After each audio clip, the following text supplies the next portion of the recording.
The story begins in New Orleans. A man named Douglas Binder is running through dark streets, clearly scared and trying to escape someone. He's not running from police, he's running from hunters who are treating him like prey. This opening sets the tone. Something dangerous is happening in the city, and it targets vulnerable people. Next, we meet Natasha, Nat Binder, Douglas's daughter. She arrives in New Orleans looking for her father after not hearing from him. She tries to get help from local police, but they dismiss her because of a strike and short staffing. She realizes she'll have to investigate on her own. While searching, Nat is harassed by a group of street thieves. Before things get worse, a quiet but confident man steps in. His name is Chance Boudreaux, a tough sailor currently out of work. He handles the situation quickly and without making a scene. Nat sees he's capable and asks him to help her find her father. Chance refuses at first. He wants to stay out of trouble, but after noticing she's alone and truly worried, he agrees. Chance and Nat visit shelters and talk to people who knew Douglas. Chance learns that Douglas was homeless and struggling, but he was also trying hard to reconnect with his daughter. They discover Douglas recently got a job cleaning a warehouse, but when they go there, they find the place burned and empty. Something feels off. There's no sign of Douglas, but the damage looks too controlled to be an accident. Chance and Nat dig deeper and find a clue.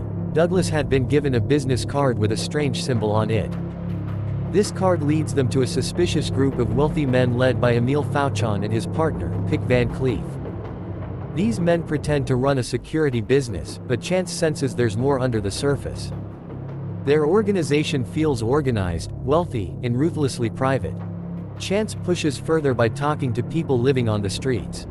Eventually he learns a disturbing truth. Homeless veterans are being offered money to participate in dangerous challenges. The veterans think it's a job, but the real goal is for wealthy thrill seekers to hunt them for sport. Chance realizes Douglas might have been one of their targets. As Chance and Nat get closer to the truth, Fauchon's group starts paying attention. They don't like loose ends. They send men to intimidate Chance, but he fights them off.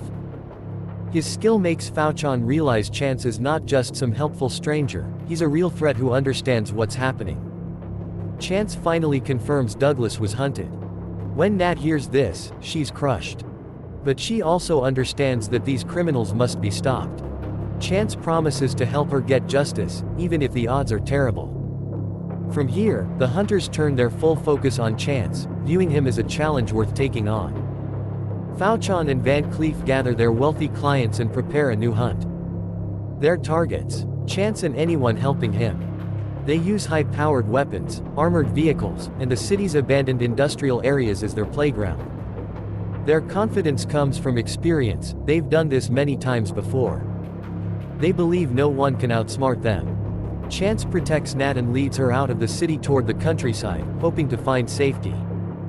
They reach Chance's uncle Duvy, a wild but resourceful man who knows the swamps better than anyone. Duvy quickly figures out the situation and arms them with whatever he has. He's not a soldier, but he's clever and fearless. The hunters chase them into the swamps, expecting an easy victory.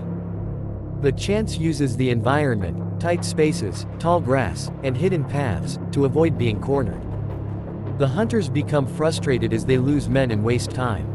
Chance's tactics turn their hunt into a dangerous game they weren't expecting.